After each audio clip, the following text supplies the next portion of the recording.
Sige po, ituloy-tuloy na natin ang ating pananambahan sa araw na ito. At sa araw na ito ay magpapatuloy po tayo at ito na ang huling bahagi ng pinag-aaralan natin mula sa Juan chapter 1 verses 1 to 5. At ang pamagat nga ng pinag-aaralan natin ay ang tunay na Jesus. Bakit ito ang pamagat? Kinikilala natin sa pamamagitan ng mga verses na ito sa introduction ng pangangaral at aklat na sinulat ni Juan kung sino itong Jesus na sinasamba nila. Kung sino itong sinasabi niya sa unang Juan na nakita nila, nahawakan nila, na-witness nila. That's the Jesus that he's talking about here sa Juan chapter 1. At sa Juan chapter 1 verses 1 to 5, it's rich in the theology of who Jesus is. Kung sino siya. Sa unang bahagi, sa unang punto, pinag-aralan natin sino ang salita. At ang salita na pag-alaman natin ay si Jesus pala. Si Jesus ang salitang tinutukoy dito. Sabi pa doon, kasama siya ng Diyos sa simula. At hindi lamang iyon, siya ay Diyos. Yun ang sinasabi rito ni Juan. So itong salitang ito na napag-alaman natin na si Jesus pala ay Diyos. Pinag-aralan natin sa pamamagitan nitong mga verses na ito ang Trinity. Though pahapyaw lamang nating titignan ang Trinitarian theology ng Christian religion, ay nakita natin that there is one God in three persons. Deuteronomy 6:4 says, isa lamang ang Diyos. Ngunit makita rin natin sa buong kasulatan, ang witness na pinapakita nito sa atin is that the Father is God, the Son is God, Jesus Christ, and the Holy Spirit is God. Silang tatlo'y may kakanyahan ng pagiging Diyos. They are co-equal in their substance as God or in their essence as God. Sa kanilang essence bilang Diyos ay walang mas mababa o walang mas mataas sa kanilang essence bilang Diyos. That's why we call it consubstantiality. Okay? They are co-eternal. Walang sino man doon sa Trinity ang nilikha. They are all eternal. They are co-equal in power, in glory. Yan ang makikita natin na pinapakita sa atin ng Biblia. Ang Diyos, ang Triune God, Ama, Anak, Espiritu Santo, co-equal in glory, power, and worth. They are consubstantial, meaning they are one in essence. They have one mind, they have one will, and they are also co-eternal. Silang tatlo ay eternal. And when we say eternal, when it comes to God, hindi katulad ng pagkakaroon natin ng eternal life balang araw. Kasi baka yun ang iniisip natin eh. Okay? His eternality ay nagpapakahulugan na wala siyang pasimula ni walang wakas. Yun ang pagiging eternal niya. Tayo, may pasimula tayo, but one day, when we die, at i-glorify na tayo ng ating Diyos, eternal life na iyon. Pero may pasimula rin, maging ang eternality natin, ang eternal life natin. Pero ang eternality ng Diyos, walang pasimula ni walang wakas. That's how God is. Nakita rin natin na siya ay manlilikha. Itong salitang ito ay manlilikha. Nakatulad ng Ama, nandun na sa pasimula itong salita na si Jesus nga, at hindi lamang siya basta instrumental cause o means ng paglilikha ng sanlibutan, na siya ang salitang ginamit sa paglilikha ng Ama sa sanlibutan. He is also the efficient cause of everything. He's the principal efficient cause. Ibig sabihin, siya rin ay manlilikha. Hindi lamang ang Ama ang naglikha ng sanlibutan ito, but even the Son is, together with the Father and the Holy Spirit, they being one, na nilikha ang sanlibutang ito. And He's also the instrumental cause, na minarapat ng Ama na sa pamamagitan ng Kanyang anak ay malikha ang lahat ng mga bagay sa sanlibutang ito. That's why He is exalted. Okay? Siya'y manlilikha at sa pamamagitan na rin niya ay nalikha ang lahat. Principal, efficient cause, instrumental cause. At last Sunday, pinag-aralan natin ang pagiging buhay ni Jesus. Diba? Nakita natin, first point, ang salita na ito ay Diyos. Second point, ang salita na ito ay manlilikha. Third point, ang salita na ito ay buhay. At anong pinag-aralan natin nung araw na iyon, last Sunday, Jesus, the Word, is life. Ibig sabihin, siya ay buhay. Sabi niya sa Juan 14:6, ako ang, I am the way, the truth, and even the life. Okay? He Himself is the, if we think of the word life, siya ang maaalala natin. Siya ang makikita natin. Siya ang mai-imagine natin. And Him being the life, He caused 3 kinds of life. Pero some or most people in this world, tandaan natin na isa lamang sa mga buhay na ito ang mayroon sila sa mga panahon na ito. They are not in Christ. Number 1, Jesus Christ is the cause of corporal or bodily life. Diba? Sa Kanya, siya ang manilikha, ibig sabihin sa Kanya rin ang galing itong physical life natin. Kaya ako sinasabing ang iba ay corporal life lamang ang mayroon dahil kung wala sila kay Kristo ay wala sila ng dalawang buhay na susunod kong babanggitin. The second one being spiritual life. At ang spiritual life ay pinagkakaloob niya kapag ang isang tao ay nakapakinig ng ebanghelyo at ang taong iyon, sa taong iyon ay kumilos ang banal na spirito at buhayin ng banal na spirito ang taong iyon upang paniwalaan at sampalatayanan ang Panginoong Hesus. Saka magkakaroon ng taong iyon ng spiritual life. Tandaan rin po natin na bawat inililigtas ng Diyos na pinagkakalooban niya ng spiritual life na ito, ay pinangakuan niya rin ng eternal life. Hindi lamang po spiritual life ang ipinapangako niya sa isang tao na kanyang inililigtas. He also promises eternal life. Dahil yun ang kalakip ng kaligtasang ipinagkakaloob niya sa bawat inililigtas niya. Tandaan po natin, ito, nakita rin natin last time, ang dahilan kung bakit magkakaroon ng eternal life ang isang taong iniligtas niya ay dahil nabuhay na muli si Jesus.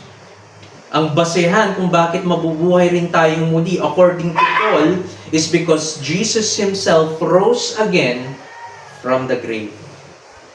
Yun ang makita natin. Sabi nga dun sa inawit nating hymno kanina, hindi na tayo dapat matakot pa sa grave. Bakit? Si Jesus mismo ay na-overcome na ito. Siya'y muling nabuhay mula sa libingan.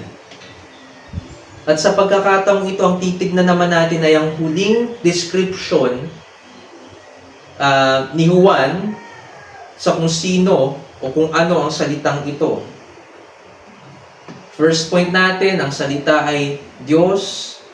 Second point, ang salita ay manlilikha.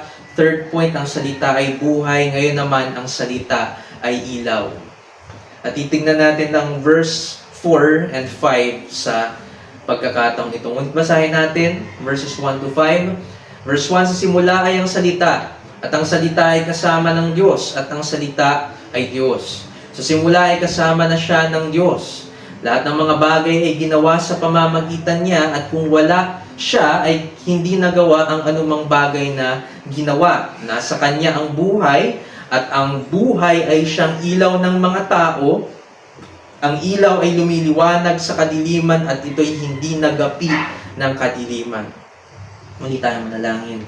Panginoon, hinihiling namin, ipagkaloob ninyo ang karunungan sa amin upang maunawaan namin ang mga salita ninyo. Hinihiling po namin na anumang hindi pa namin alam ay ituro ninyo sa amin. At anumang pag-uugali na hindi pa kami ay ipagkaloob nyo rin po sa amin sa pamamagitan nitong mga salitang ipapahayag ninyo sa amin. Makilala nawa namin kayo bilang ilaw namin sa buhay namin ito. Ito po ang aming dalangin sa pangalan ni Jesus. Okay? Titignan natin verses 4 and 5. Sabi rito, nasa Kanya ang buhay at ginamit nga natin ng verse 4a na sa pagtalakay nung third point natin. Nasa Kanya ang buhay. Ngunit ngayon, titignan naman natin ang verse 4b, at ang buhay ay siyang ilaw ng mga tao. Verse 5, ang ilaw ay lumiliwanag sa kadiliman at ito'y hindi nagapi ng kadiliman. At paalala ko lamang pumamaya, magkakaroon pa rin tayo ng reflection. Okay? So we come now to the last description of the Word. The last description of the Word.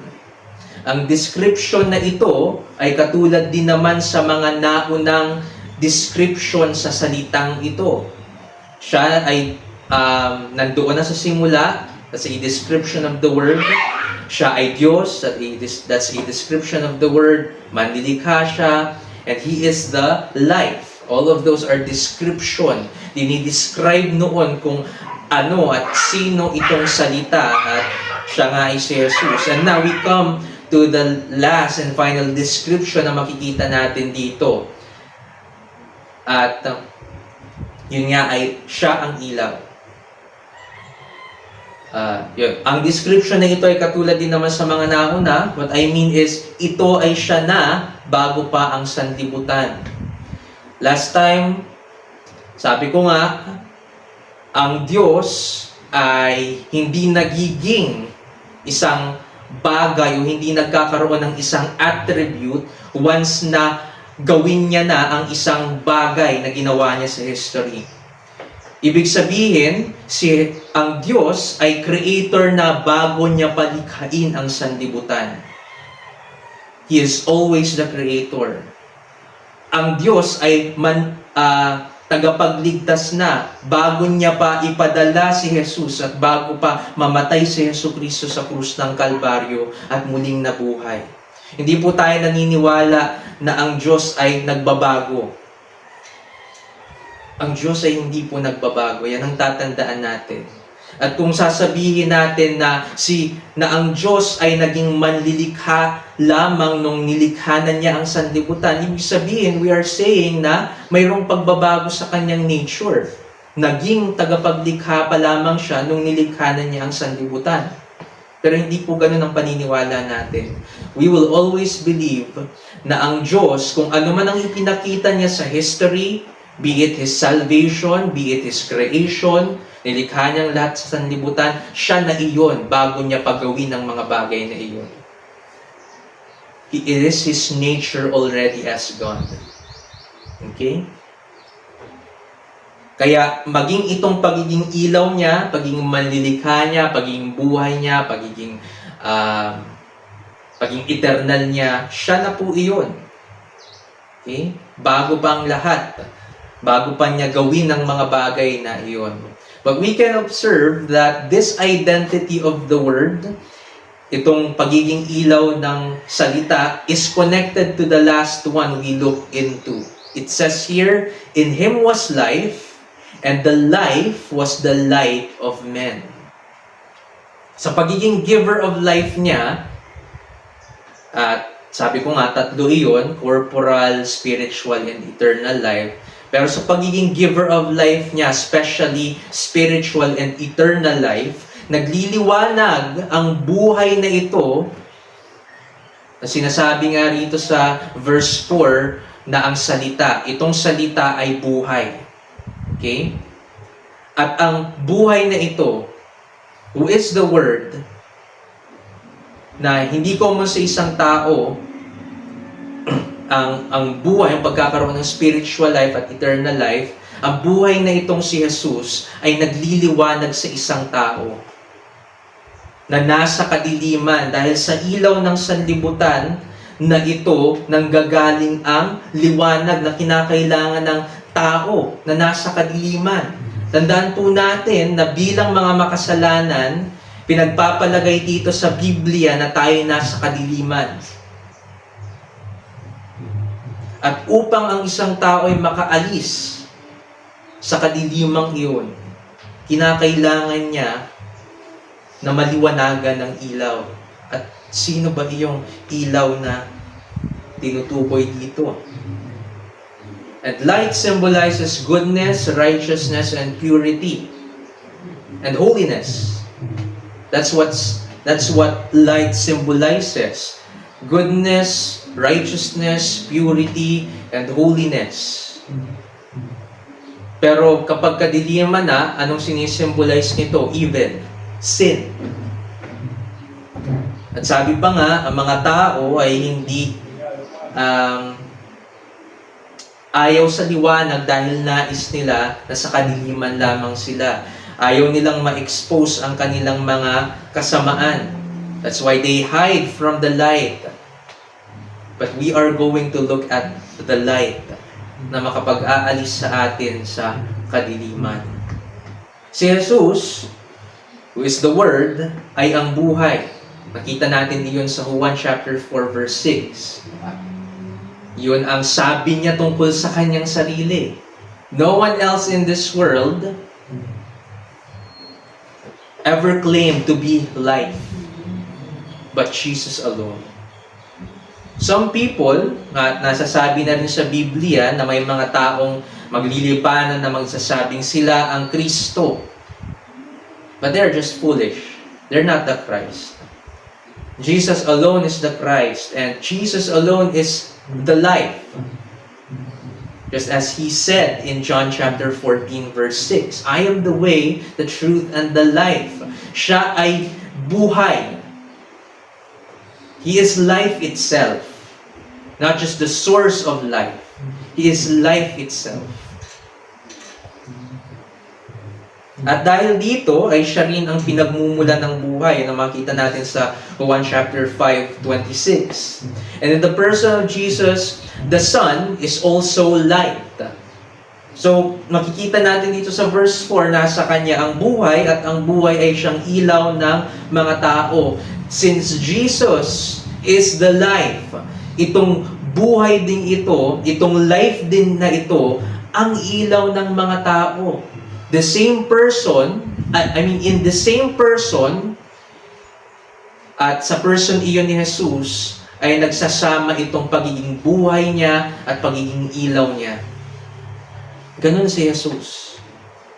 No one ever claimed to be life, no one ever claimed to be light. Sabi niya, I am the light of the world. At titignan natin yun mamayang verse na iyon. Just look at that.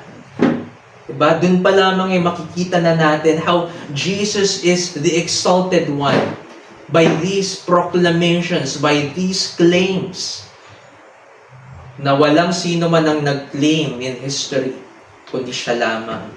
In the person of Jesus, the Son is also light, that is illumination and overcoming of darkness due to evil.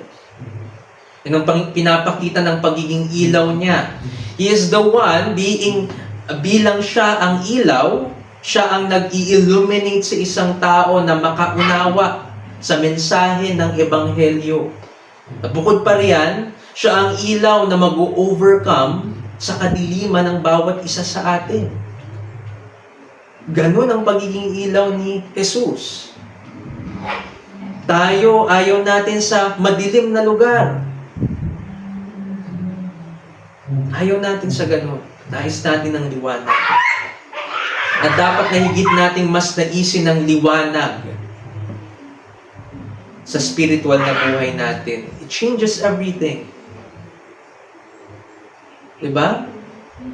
Tandaan natin na nung hindi pa tayo mga Kristiyano, ay panay pagkakasala tayo. Akala natin, bawat ginagawa natin tama. Sabi pa nga ng mga mangangaral, ang pagkakasala ay tinutukoy na lamang o dinidescribe na lamang as a mistake. Pero hindi po dapat ganun. Sin is sin. Kasi kapag mistake daw, binababa ang level yung pagkakasala. Hindi po ganun. Okay, so in the person of Jesus the Son is also light. That means He illumines the dark minds of people. He gives us the understanding na maunawaan natin ng Ebanghelyo, and He overcomes the darkness of people due to their evil. Okay? Because He Himself is the light of the world. He caused light in the beginning because He is light. Diba? Ang Diyos ay manlilikha. Makikita natin sa Genesis chapter 1 verse 3, "Let there be light," and there was light. Siya ang may likha ng ilaw. Hindi kasabay na nilikha ng Diyos Ama si Jesus sa event ng creation. Kagaya ng inaakala ng iba. Bakit? Ang iba kasi, sinasabi na nung nilikha daw ng Diyos ang liwanag, since Jesus is the light, nalikha na rin itong si Jesus. Di po ganun. Jesus is the creator of light. Natural light. Okay? Itong mga bagay na makita natin dito na nagkukos, araw, buwan sa gabi, siya ang may likha nito.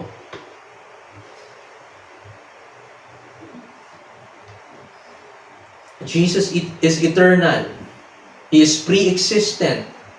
He is God who caused light to come into being. Siya ang Diyos na nag-cause ng liwanag, ng ilaw sa mundong ito. At hindi lamang siya, hindi siya kasabay na nalikha ng ilaw na ito. Diba? Kasi ang iniisip ng iba, pinaparallel nila yung pag-refer ni Jesus na siya ang light of the world. And when God created light in Genesis chapter 1 verse 3, symbolically na-create din si Jesus noong mga panahon na iyon. Pero hindi po ganun. We don't believe in such thing. Jesus is the creator of that light that was spoken in Genesis chapter 1 verse 3. We can see that John chapter 1 parallels the events in Genesis 1. Lahat ng mga description dito sa Juan tungkol kay Jesus ay ang nakita nating actions ng Diyos sa creation. So kung babasahin natin, pero mahaba-haba iyon. So Genesis chapter 1, makita natin iyon. At makikita natin ang pagka-parallel ng Genesis 1 sa John chapter 1. Sa paanong paraan? Sa paglilikha ay nandoon ang Diyos dahil siya ang naglikha ng lahat ng mga bagay. Makita natin doon. Hindi katulad sa mga libro, mga aklat na nababasa natin na ang bida ay hindi pa ipinapakilala sa kauna-unahang pahina ng libro. Itong Diyos ay ipinakilala na agad sa pinakaunang chapter ng Biblia. At ipinakilala niya ang sarili niya bilang makapangyarihang manlilikha. Nandoon na siya at siya ang naglikha ng lahat sa sanlibutan ito. At dito makita natin sa John chapter 1. John chapter 1 posits that the Word was in the beginning with God and He is God. Diba? Makita natin ang Diyos na nandoon na sa Genesis 1. And here, John says that this Word is also there in the beginning. So that's parallel. Pangalawa, ang mga bagay ay nilikha sa pamamagitan ng salita. Anong makita natin sa Genesis chapter 1? Sa Juan makita natin na ang mga bagay ay nilikha sa pamamagitan ng pagsasalita ng Diyos. Pero nilikha niya ang tao sa pamamagitan ng dust of the ground at ang babae sa tadyang ng lalaki. But we can see there the parallel. God created the things in this world by speaking the word. And that thing came into being. Yun ang makita natin. So, sa Juan chapter 1 ay pinabatid sa atin kung sino ang salita na tinutukoy doon sa creation. At iyon ay si Jesus. That's why kaya naman sinasabi natin na hindi lamang principal efficient cause itong si Jesus, kundi siya rin ang instrumental cause. Bakit? Makita natin sa John chapter 1, lahat ng mga bagay ay ginawa sa pamamagitan ng salita. Makita natin sa Genesis chapter 1, na sa pamamagitan niya ng pagsasalita at ang salitang binanggit ng Diyos sa paglilikha ay si Jesus. Nandun na si Jesus sa beginning. Because He created the world and He is the instrument by which God created the world. See the parallel there. Pangatlo, sa pagsasalita ng Diyos ay nagkaroon ng liwanag. While in John chapter 1, we're seeing who caused that light in the beginning, for He Himself is light. Lahat ng makikita natin sa Genesis chapter 1 ay parang ini-expound dito ni Juan sa John chapter 1. Pinapakita niya ano ba ang nangyari talaga doon sa Genesis chapter 1. Sino ba itong salita? Sino ba itong manlilikha? Sino ba itong liwanag? Lahat ng doon sa Genesis chapter 1 ay makikita rin natin sa Juan chapter 1. Katulad din naman sa pagiging buhay niya, pagiging buhay nitong salitang ito, na hindi lamang ipinagpapalagay na siya ang source ng corporal life, but even spiritual and eternal life respectively. Hindi lang din naman siya basta ang salita na pinagmula ng natural light from different sources which He created. Alam natin na nilikha niya ang buwan para, sabi roon, lumikha ng liwanag sa gabi. Nilikha niya rin ang araw para lumikha ng liwanag sa umaga, sa daytime. Pero hindi lamang po iyon ang liwanag na kanyang maibibigay sa atin. It's not just natural light. Ang pagiging ilaw niya ay umaabot sa pagliliwanag niya sa kadiliman ng sanlibutan at mga tao rito. Hanggang doon po ang umaabot ang pagiging liwanag niya. Hindi lamang siya creator ng light.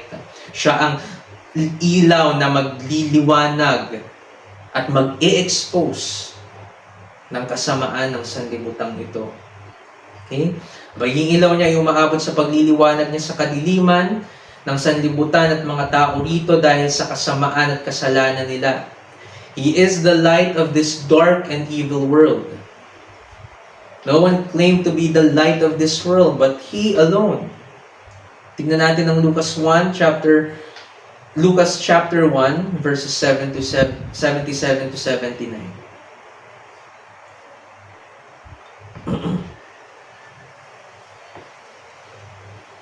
Lucas chapter 1, verses 77 to 79. Ang sabi rito, upang magbigay ng kaalaman ng kaligtasan sa kanyang bayan, sa pamamagitan ng pagpapatawad sa kanilang mga kasalanan, sa pamamagitan ng magiliw na habag ng ating Diyos, kapag ang pagbubukang liwayway buhat sa itaas ay sumilay sa atin. Verse 79, upang bigyang liwanag ang mga nakaupo sa kadiliman at sa lilim ng kamatayan, upang patnubayan ang ating mga paa sa daan ng kapayapaan. At ito po ay propesiya ni Zacarias na ama ni Juan na tagapagbautismo. Nababasa natin dito. at ito ay pinropesiyan niya ng ipanganak ng kanyang asawa na si Elizabeth, ang anak nilang si Juan. At makita natin dito na sinasabi, John is the fulfillment of a prophecy na makita natin sa Malachias chapter 3 verse 1. So, having the knowledge from the prophecy in the Old Testament na si Juan ang tinutukoy na mauuna sa Mesiyas upang ihanda ang daraanan nito, dahil sabi sa verse 76, at ikaw, anak, ay tatawaging propeta ng kataas-taasan, sapagkat mauuna ka sa Panginoon upang ihanda ang kanyang mga daan. So, itong si Juan ay ipinanganak for this purpose, para ihanda ang daraanan ng kataas-taasan niyang Diyos, ni Jesus, na ipapanganak na kasunod niya. So, alam ito ni Zacarias, dahil doon sa templo, ipinahayag ito sa kanya ng Diyos, ng anghel ng Diyos. Si Zacarias dito, sa kanyang propesiyang ito, ay napuno ng kagalakan. At nagpropesiya tungkol sa pagtupad ng Diyos sa pangako nitong pagliligtas sa kanyang bayan. Itong mga bagay pong ito, these prophecies that have been fulfilled, na makikita nating recorded naman sa New Testament, ay dapat rin po natin ikagalak. Nangangahulugan po na itong mga pangako ng Diyos sa Old Testament ay naganap. At doon pa lamang ipinapakita na niya ang kanyang katapatan sa kanyang mga tao. Hindi po siya nangako pagkaraan ng ilang mga taon hanggang sa umabot na sa 2025 ay wala pa rin ang pangakong iyon. Remember that 2,000 years ago, He fulfilled that promise. Kung saan ipinadala niya ang kanyang bugtong na anak para tuparin ang kanyang pangako para sa kanyang mga tao.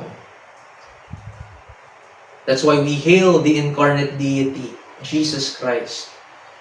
Hindi lamang siya isang batang ipinanganak sa sabsaban, siya ang Diyos na nagkatawang tao at nagpakababa. Para ano? Para iligtas tayo. Siya ang makaka-relate sa ating kahinaan. Dahil minarapat niyang maging mahina para sa atin. Hindi ibig sabihin nito na siya'y mahina. He related to us. Kaya itong si Zacarias, punong-puno ng kagalakan.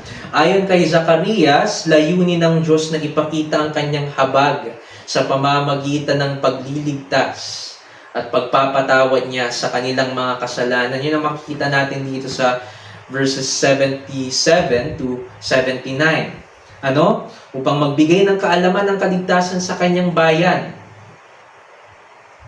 sa pamamagitan ng pagpapatawad sa kanilang mga kasalanan. So, itong kataas-taasan na kung saan inihahanda ni Juan ang daraanan ay siyang magbibigay ng kaalaman tungkol sa kaligtasan at siyang magpapatawad ng kanilang mga pagkakasala. Iyon ang layunin nitong Mesiyas.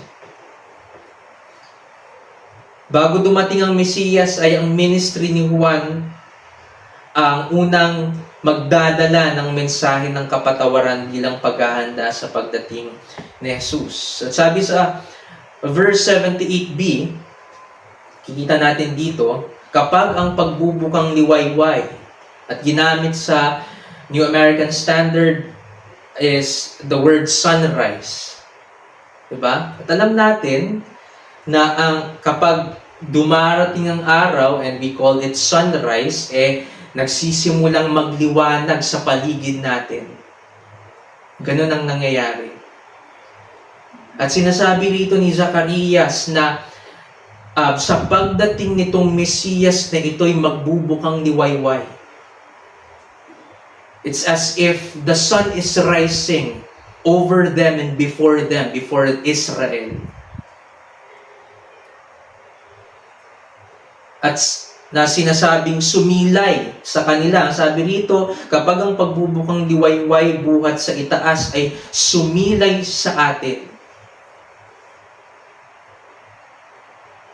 Makita nila. Diba? Ganun niya ipinagpalagay itong sinasabi niya rito. Na nagbubukang liwayway itong papadala ng Diyos na bata. Hindi si Juan, kundi ang susunod kay Juan, na inihahanda ni Juan ang daraanan, at siya ay ang salita, si Jesus. Sabi pa sa verse 79, upang bigyang liwanag ang mga nakaupo sa kadiliman at sa lilim ng kamatayan, upang patnubayan ang ating mga paa sa daan ng kapayapaan. Hindi lamang pagbubukang liwayway ang binanggit dito. Again, ang pinag-aaralan natin, si Jesus, ang salita ay ilaw. At makita natin dito the elements of light. Sa sunrise, there is an element of light. And again here, upang bigyang liwanag. Or in English, the word to shine. Sa original translation is the Greek word epiphaino, where we get the word epiphany. Itong pagkakagamit dito ng word to shine is in verb. Epiphaino, but epiphany is noun. At ang ibig sabihin ng epiphaino o to shine is to show forth or to appear. Yan ang ibig sabihin nito. At alam natin na anumang nagbibigay liwanag ay ilaw. Di ba? Anumang nagbibigay liwanag ay ilaw. Wala pa tayong nakitang nagbigay liwanag, but it's not in element or in essence light. Can't see that. Okay? So, itong sanggol na nagiging dahilan ng pagre-rejoice nitong si Zacarias, of course, nagre-rejoice siya dahil ipinanganak na ang kanyang anak na si Juan. But he's even more rejoicing. He's even more joyful dahil alam niya that the mission of his son, John the Baptist, is to prepare the way of his Messiah, of his Lord. Makita natin na itong verse 79 ay reference sa Isaiah chapter 9 verse 2. Let's read it. Isaiah chapter 9 verse 2.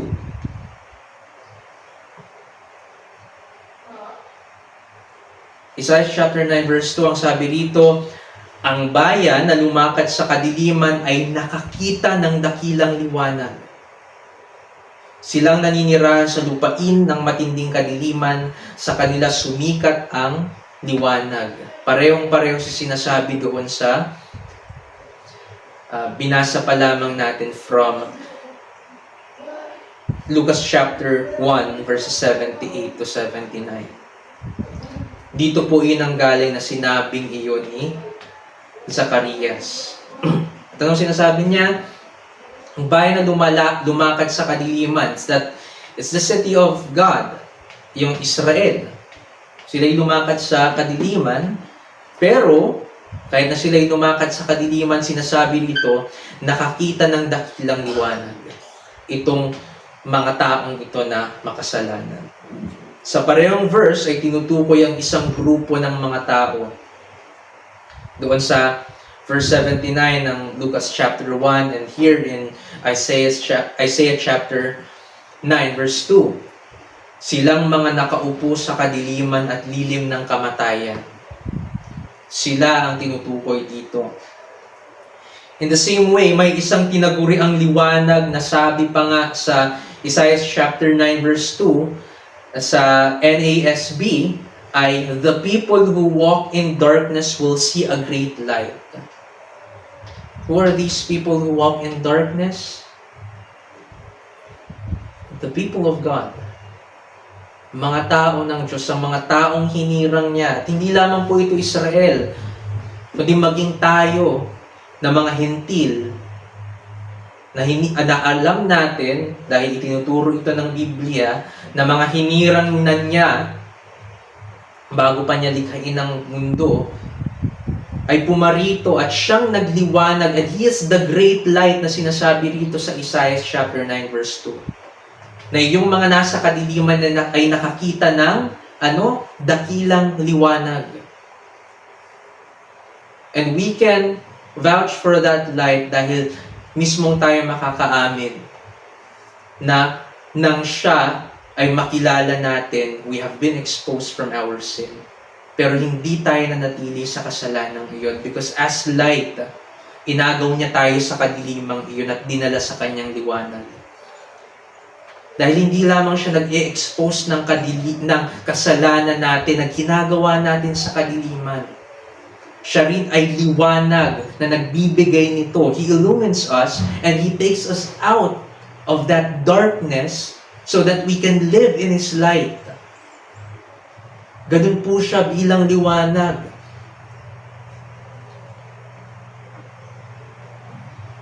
The people who walk in darkness will see a great light. And it's a great light. Why? Because it's God in flesh. Siya ang Diyos sa laman. Kaya, mas kamangha-mangha ang katotohanan ito. Mas kamangha-mangha itong tinitignan nating ilaw na ito. Because He's not just a man. Anyone who is righteous can be our light. Nasasabi natin yan sa mga taong nasa paligid natin. Whenever we know someone or we have encountered someone na naging magandang impluwensya sa atin, ang sinasabi natin is light for me. Naging liwanag siya para sa akin. Ganun tayo. But we can never say about them, that person right there is a great light for me. We can only say that to one person, and it's the person of Jesus Christ.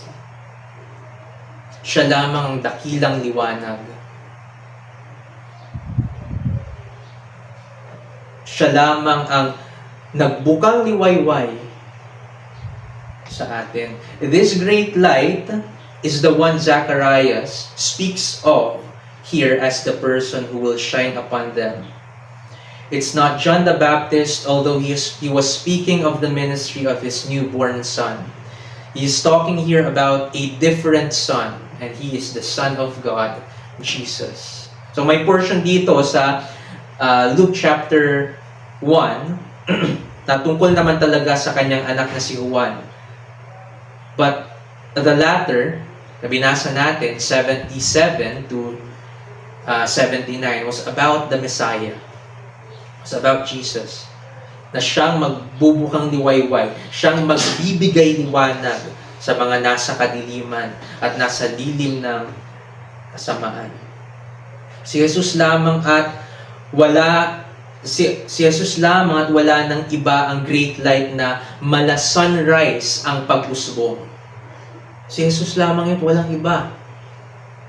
Kung paanong ang araw ay unti-unting sumisikat at hindi basta lamang sumusulpot tuwing umaga hanggang sa ito'y lubusan ng nakikita ng ating mga mata at nagniningning ang liwanag sa atin, ganoon din naman si Jesus sa paanong paraan. Diba? Ang araw, hindi lang siya basta lumilitaw.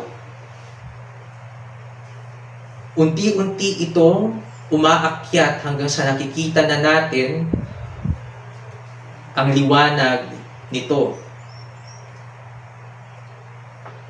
Ganito ang ibig kong sabihin. Sa Old Testament ay mistulang gabi ang eksena dahil sa kadiliman ng kasalanan ng mga Israelita. Parang gabi. Ngunit alam natin na hindi dahil sa madilim tuwing gabi at wala pang sumisikat na araw sa bahaging iyon ng mundo, ay nangangahulugang hindi nag-i-exist o nawala sa solar system ang araw. Paggabi, hindi natin iniisip yun. Diba? Hindi tayo ganun ka-stupid to think na nawala ang araw dahil walang presence ng araw sa bansa natin o sa lugar natin. Hindi tayo ganun mag-isip. Sa Old Testament, kahit wala pa doon ang pagkakatawang tao ni Jesus, present na ang ilaw. So parang gabi doon sa Old Testament. Pero present na ang ilaw. Present na si Jesus. Sa kapanganakan ni Juan ay nagbubukang liwayway na. Unti-unti nang umuusbong itong araw na ito. Kita natin sa inawit natin kanina, He is described as the Son, S-U-N, Son of Righteousness. Dahil siya ang araw, si Jesus. At sa Old Testament, present na ang ilaw, kung paanong kapag gabi sa ating bansa, present pa rin ang araw, present na si Jesus sa Old Testament. Sa kapanganakan ni Juan ay nagbubukang liwayway na, at sa pagparito naman ni Jesus, ang Diyos Anak na nagkatawang tao ay sumikat ng lubusan, ang pinakahihintay na ilaw na magliliwanag sa kadiliman ng makasalanang mundo. Sumikat na. It's like this. Kitang-kita na ang ilaw na iyon, ang sun na iyon, ang araw na iyon. And who is that? Jesus. The Word who became flesh is the light. At yun nga, tingnan natin ang 1:8-12. Dito niya binanggit, isa sa mga portion sa Biblia kung saan binanggit niya ang isa sa kanyang mga I am. Sabi rito, muling nagsalita sa kanila si Jesus, "Ako ang ilaw ng sanlibutan. Ang sumusunod sa akin ay hindi kailanman lalakad sa kadiliman, kundi magkakaroon ng ilaw ng buhay." Diba? It's always related to light. Magkakaroon ng ilaw ng buhay. Kung paanong doon sa John chapter 1 verse 4, nasa sa kanya ang buhay, at ang buhay na ito ay ang ilaw ng mga tao. It's always related to life. Because also, light symbolizes life. Lalong-lalo na kung ito'y tungkol kung ang pinag-uusapan natin ay si Jesus. So, dito sa verse 12, "Ako ang ilaw ng sanlibutan," ang sabi ni Jesus. Isa ito sa mga I ams ni Jesus sa Book of John. May 7 I am, or ako ang, sa Tagalog, statements si Jesus. Sa John chapter 6:35 verse 41, verse 48, sabi niya doon, "Ako ang tinapay ng buhay." Ako ang tinapay ng buhay. Sa chapter 10, verse 7 and verse 9, "Ako ang pintuan ng mga tupa." Diba? Sa chapter 11, verse 25, "Ako ang muling pagkabuhay at ang buhay." Sa chapter 10, verse 11 and verse 14, "Ako ang mabuting pastol." 4 na. Sa chapter 14, verse 6, "Ako ang daan, ang katotohanan at ang buhay." Ito pa nga lamang, isang I am na ito, pero 3 na ang binanggit niya rito kung sino siya. Ang daan, ang katotohanan at ang buhay. Pero it's one. Okay? Isang ano lang to. Isang declaration lang. So, 5 na. 6, "Ako ang tunay na puno ng ubas." Chapter 15, verse 1 and verse 5. At sa pinag-aaralan nga natin, isa lamang sa verses dito sa John chapter 8, ang sinabi niya, "Ako ang ilaw ng sanlibutan," dahil may 2 pang iba kung saan sinabi niya, siya ang ilaw ng sanlibutan. Makita natin doon kung sino siya. Itong "ako ang" or ako nga ay may napakahalagang kahulugan sa kung sino si Jesus. Siya ang mga ito dahil sa isang katotohanan na sinabi niya rin sa Juan 8:58. And the same chapter, makita natin, Juan 8:58. Sinabi sa kanila ni Jesus, katotohanang sinasabi ko sa inyo, bago pa man si Abraham ay ako nga. This is the word he spoke here. Ako nga. And who else said the same thing in the Old Testament? There's one person in the Old Testament who also said this particular declaration of who he is. Pero binanggit rin ito ni Jesus dito. Bago pa man si Abraham ay ako nga. Before Abraham was, I am. Tinawag niya ang sarili niya sa katawagang ginamit ng Diyos. Sa Exodus chapter 3 verse 14. Ang sabi roon ng Diyos,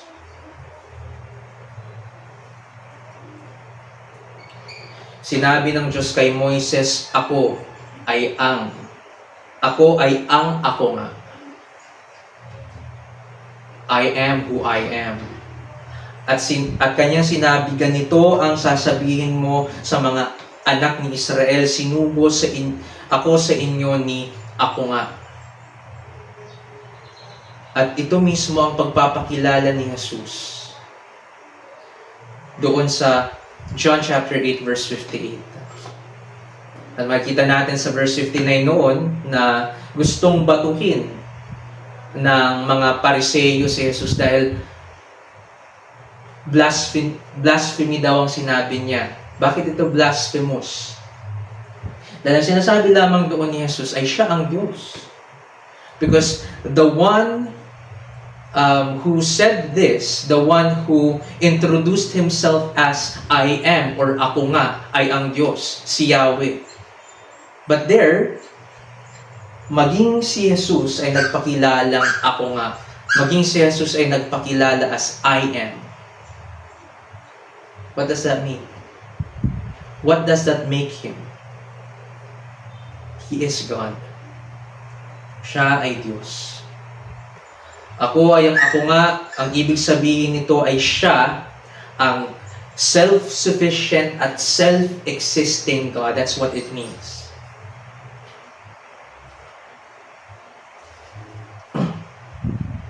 Hindi siya dependent sa kahit ano o sino upang masustain ang kanyang existence. Tayo bilang mga tao, we depend upon Him. At may mga means siya para sa atin, para mabuhay tayo. Food, water, oxygen. And it helps us to sustain our lives. Pero ang Diyos, hindi niya kailangan ng mga ito. He is self-sufficient and self-existing. Hindi niya kailangan ng mga ito. Because He is not a creature. He is not a created being. We are created beings, but He is not. Ang meaning ng I am ay to be or exist. Ang meaning ng to be is exist. Sa Hamlet na sulat ni Shakespeare, ang sinabi niya doon, to be or not to be, that is the question. Anong ibig sabihin nun?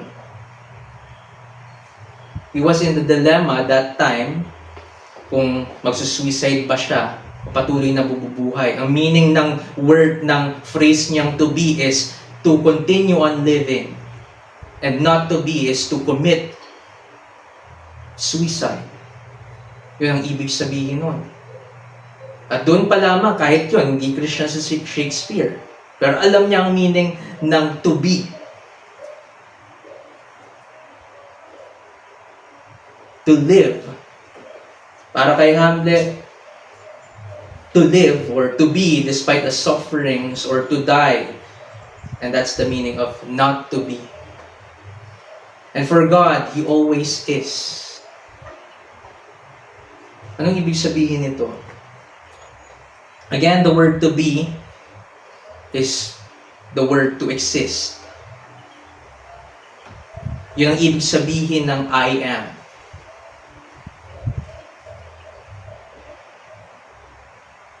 And when we say God, for God, He is always is, alam natin na ang word na is used to show that something is existing or happening.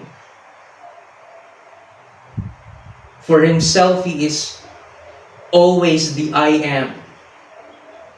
He is always existing. Hindi matatapos ang existence niya. Tayo noong hindi pa tayo ipinanganak, we were not. Wala pa tayo eh. At balang araw kapag mamatay tayo, magiging was tayo. Ngayon lang tayo is. Because we are living still in this world. Ang ibig sabihin ng I am ng Diyos is, He is always is. He's always living, He's always existing. Walang katapusan ang existence niyang ito. Yun ang ipinapakita ng kanyang pagiging I am. I am is the first person singular present tense of the verb to be. Used to state existence. Yun ang pinaggagamitan natin ng phrase na iyon. At bakit ganito ang pagkakagamit ng Diyos sa kanyang sarili? Bakit niya tinatawag ang kanyang sariling I am? At bakit natin siya tinatawag na He is? Because there's no moment in eternity past that He was not, or that is non-existent. There was not a moment in eternity past that He was not, na wala siya, na hindi siya nag-i-exist. And in the future, there will not be a moment where He will not be, or He will cease to exist. Walang anumang mangyayari in the future na matatapos ang kanyang existence. Kaya tinatawag natin siyang He is, because He always is. Hindi siya magiging was. That's why He called Himself I am. Because it's the present, and there will not be a past in Him. God is. He is the I am. There will be no moment in the future where He will be referred to as He was. Because He will never have an end. He is eternally self-existent and self-sufficient. Kaya ganun ang pakilala niya, ako ay ang ako nga. I am who I am. Tayo, magkakaroon ng pagkakataon sa buhay natin na magiging He was na tayo. But for the person, for the being of God, sabi nga ni R.C. Sproul, we should be called human becoming. Dahil nagbabago tayo. Pero ang Diyos is just divine being. He is the supreme being.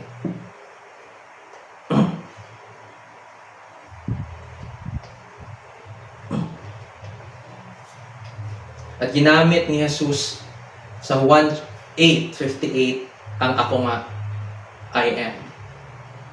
At dito'y inilalahad niyang siya ay nag-i-exist na noon pa dahil siya ay eternal. Yun ang pinapakita niya doon. He is the I am.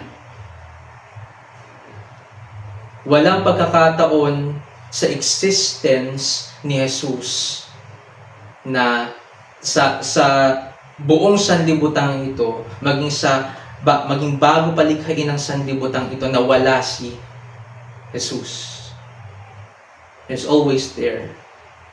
Kaya nga siya I am.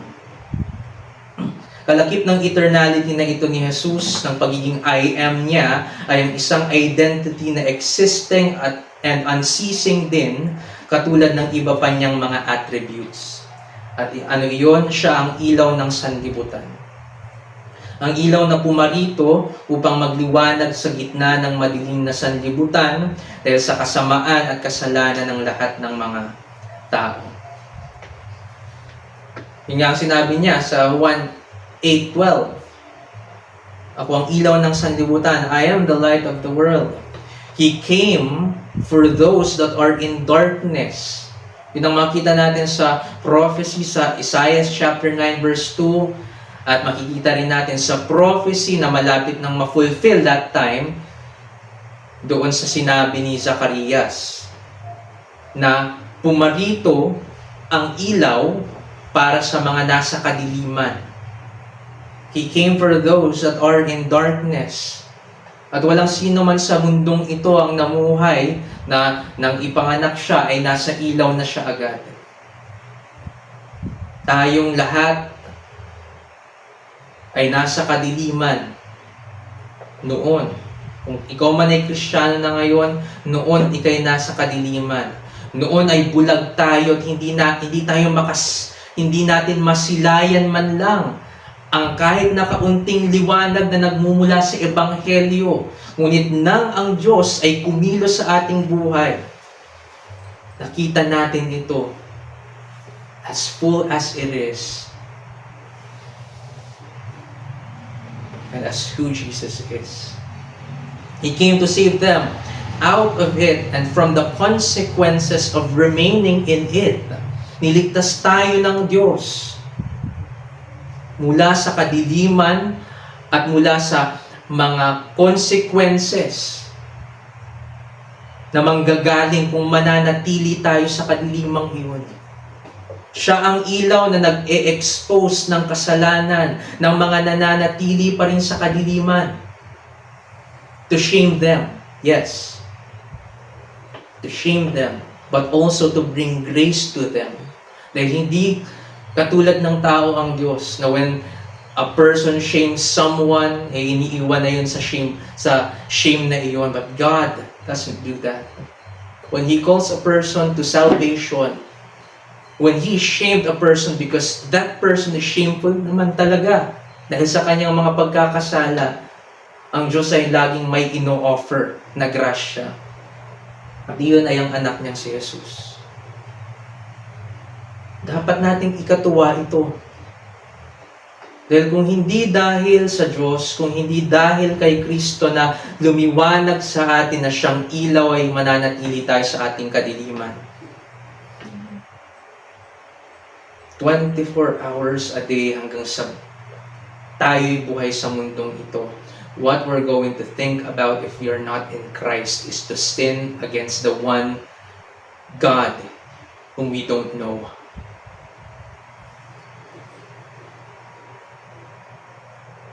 Pero ang Diyos, mahabagin. Ang Diyos, inalis tayo sa kadiliman na ito. If therefore we are in Christ, I can assure you that you are in the light. Because Christ is the light. And those whom He saved,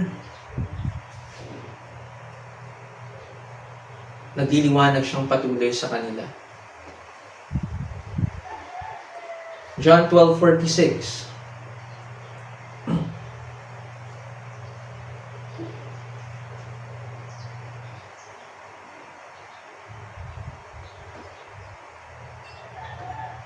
Sabi dito, ako'y naparito na isang ilaw sa sanlibutan upang ang sino mang sumampalataya sa akin ay huwag manatili sa kadiliman.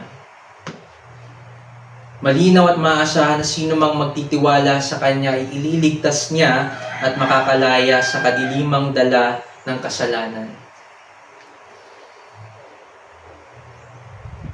Pumarito siya upang maging ilaw ng sanlibutan na mag-i-illumine sa dark minds natin at lilikhain tayong pure at holy. Dahil yun ang sinasabi rito ni Jesus, na parito siya bilang ilaw ng sanlibutan. At silang mga nasa kadiliman, paano sila makakaalis sa kadilimang iyon? Kapag sila'y sumampalataya sa Kanya. See? Hindi siya humihingi siya may demand siya. And it is to put our faith in Him.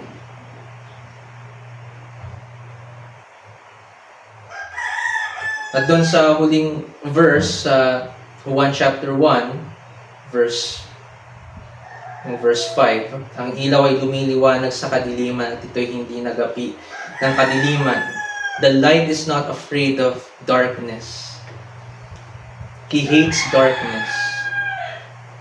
He opposes it, and His mission is to defeat it. At natalo niya na ito, nagapinan niya ito, according to Paul. Even death itself, wala nang kapangyarihan sa mga sumasampalataya sa Kanya. See, that's grace. Kung hindi pa dahil sa grasya ng Diyos, hindi tayo makakalaya sa kadiliman ng ating mga sarili, ng ating pag-iisip. Majority sa atin ay takot sa madilim na lugar, ngunit hindi takot kundi niyayakap at iniibig pa nga ang kadiliman at dulot at pinananahanan ng masamang gawain. Makita natin yan sa John 3 verse 19. Sabi rito, at ito ang kahatulan na naparito ang ilaw sa sanlibutan at inibig pa ng mga tao ang kadiliman kaysa ilaw sapagkat ang kanilang mga gawa ay masasama. Diba? May mga tao takot sa madilim na lugar. Pero kapag kadiliman na ng kanilang kaisipan, kasamaan na dahil sa kanilang kasalanan, ang pinag-uusapan at ang tanging liwanag lamang na kinakailangan nila ay ang ilaw na si Jesus, ay inaayawan nila ang ilaw. Gusto nila ng ilaw kapag madilim ang lugar kung nasan sila. But when it comes to their spirituality and their dark minds, ayaw nila sa ilaw.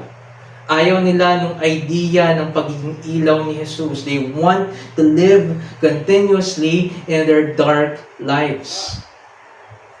Ayaw nila sa ilaw. Dahil ano? Dahil ang gawa nila ay masasama. Kaya ako sinasabing ang mga taong ito, imbis na sumuko kay Kristo, ay niyayakap palalo nila ang kanilang kasalanan. Dahil ang gawa nila ay masasama.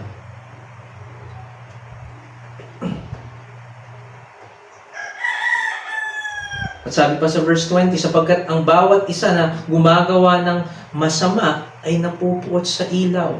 At sino ang ilaw ng sanlibutan? Si Jesus. Ang gumagawa ng masama ay napupuot kay Jesus na siyang ilaw. And this shouldn't be so. What must be is the drawing near to the light. Yun ang dapat na mangyari. At ako, I trust na mga Kristiyano na tayo dito, that you have been drawn by God to the light, the Son of righteousness and the Son of God. Na kayo'y lumapit na sa Kanya. So, what must be is the drawing near to the light kahit na ma-expose pa nito ang ating kasamaan. Dapat ay sa ilaw lumapit dahil siya ang makagagapi ng ating kadiliman. Habang ang kadiliman ay hindi kailanman maggagapi ang ilaw. Yan ang masisiguro, ang sinisiguro sa atin ng Diyos, hindi matatalo, hindi mawawakasan ng kadiliman ang ilaw. Bagkus ang ilaw ay wawakasan ng kadiliman. Tuwang-tuwa tayo, nagkaroon na ng kuryente dito matapos ang bagyo at matapos ang brownout. Dapat mas matuwa tayo na nakilala natin ang ilaw ng sanlibutan. At kahit kailan, pag bumagyo na naman, brownout na naman, matagal na naman, linggo na naman ang aabutin para mapanumbalik ang liwanag, ang ilaw. Pero nang makilala natin si Jesus, ang kanyang ilaw ay hindi kailanman mawawala sa atin. Hindi na ito mamamatay. Ganun ang ilaw niya. Kahit na maisipan natin dahil sa ating mga sufferings ay para bang hindi tayo nasisinaga ng liwanag ni Jesus, hindi po yun totoo. the light of Jesus Christ is always present in our lives. But sometimes it is veiled by the darkness of our minds, by the darkness of our sins. Maybe by the sufferings that we are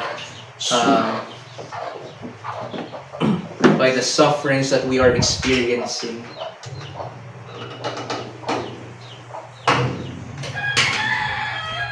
Pero kailanman, maging sa buhay natin bilang mga Kristiyano, kung paano hindi magagapi ng kadiliman ng ilaw, hindi rin po ma-overcome ng kasamaan ni kasalanan natin ang liwanag na ibinibigay ng Diyos sa atin. Siya ang ilaw natin. At ang buhay, ang ilaw ng mga tao.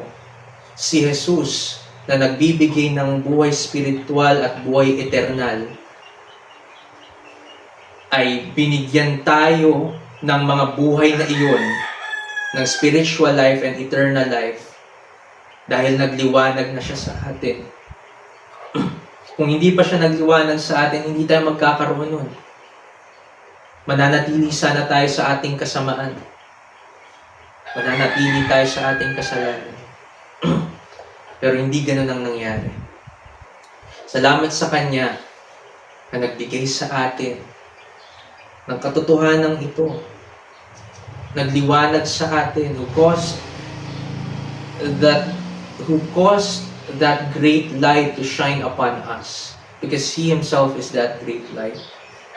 Nag-alis sa atin sa dilim ng kasamaan at ng kadiliman at dinala tayo sa Kanyang liwanag. Kaya sana sa mga napag-aralan natin ito mula sa 1 chapter 1 verses 1 to 5, natutunan na natin kung sino ang tunay na Jesus. First application natin sa loob ng 4 na Lord's Days, and alam ko na hindi kayong dalawa hindi na natutukan yung mga naging pag-aaral namin, pero napahapyawan ko naman kanina.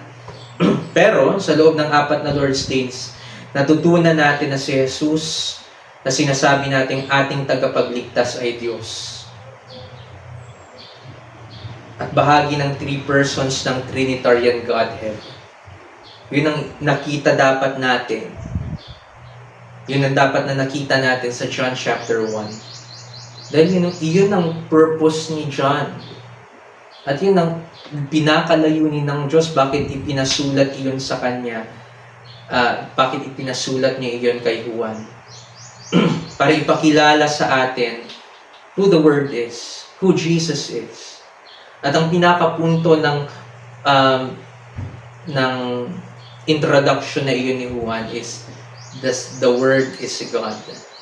Dahil lahat ng iyon, lahat ng description na nakita natin, siya'y manlilikha, siya'y buhay, siya'y ilaw, siya'y eternal, lahat ng iyon ay dahil sa siya ay Diyos. Dahil sa siya ay Diyos, siyang lahat ng iyon. So, dahil sa nakilala natin si Jesus, sa pamamagitan ng pag-aaral natin ito, siya ba ang Jesus na pinaniniwalaan mo? Is He the Jesus Christ na sinasampalatayanan mo? Naniniwala ka ba sa katuruang ibinigay niya tungkol sa kanyang sarili? That's a challenge for us, dahil sabi ko nga sa introduction nitong pag-aaral na ito, ang isang tao, maaaring siya'y magsabi na siya'y sumasampalataya sa Panginoon.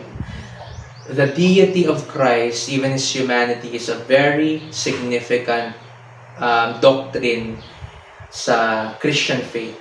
Na kapag hindi tayo naniniwala na si Jesus is truly God and truly man, or either naniniwala tayong si Jesus ay Diyos lamang or si Jesus ay tao lamang, we are committing heresy. We are committing heresy. We're not in orthodoxy. Okay? Kaya sabi ko nga, once na isang tao ay makapakinig ng katuruan tungkol sa kung sino si Jesus at tungkol sa Trinity. At nagsasabi siya'y mananampalataya. Ngunit, once he heard about that teaching, ay nireject niya ang teaching na iyon. Ang taong iyon ay wala sa katotohanan. Dahil napakahalaga ng teaching tungkol sa kung sino si Jesus at tungkol sa Trinity na dapat itong paniwalaan. Dahil ito lamang ang nag-iisang katuruan na nagpapakilala sa atin so kung sino si Jesus at kung sino ang Trinitarian Godhead. Ang taong i-reject ang Trinity will always draw to a heretical view. Dahil wala naman ng ibang tamang view. There's only one view that is correct. And that's Trinitarian, and that's Jesus, the God-man. Okay? So, siya ba? Kaya tinatanong ko ito, naniniwala ka ba sa katuruang ibinigay niya tungkol sa kanyang sarili? Dahil, it is to confirm that you truly believe in the biblical Jesus, sa tunay na Jesus. Yun ang purpose ng tanong na yun. Do you believe Jesus is God? And when you believe that Jesus is God, you believe in all else that was told about Him here in John chapter 1. Pangalawa, kung ang mga bagay na ito ang ating pinaniniwalaan tungkol kay Jesus, be confident that you are worshiping the real and biblical Jesus Christ and the triune God, and nothing gets better than that. To worship the true God, the biblical God. And of course, kung ikaw ay nagkiklaim ng salvation, ngunit ang view mo kay Jesus ay tao lamang, repent, for even that view is sinful. It is idolatry. Put your faith in the real Jesus Christ and repent of your sins. And for us Christians, kilala natin ang tunay na Diyos. Kung akong tatanungin, wala akong rason para hindi sambahin ang Diyos na ito.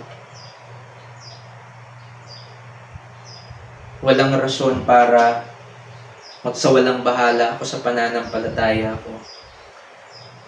This is a Christmas message. And when Christmas comes, we always think of gift. The greatest gift that the world has ever received is the Son of God, the incarnate Son, Jesus Christ. And the greatest gift an individual, a person, again, kanina world, ngayon ang isang individual, the greatest gift a person can receive is salvation through Christ. Yan ang pakatandaan natin. The world in general received dahil pinadala dito si Jesus. Pero may kanya-kanya tayo. At individual din ang faith. At ang bawat isa sa atin ay dapat na mag-confess, Jesus is Lord. And Jesus is the Christ, the Son of the living God, just as the confession of Peter. Yun ang dapat na ipahayag natin. And now that you know Him, live for Him. Now that He saved you, live for Him. Yun ang dapat na mangyari.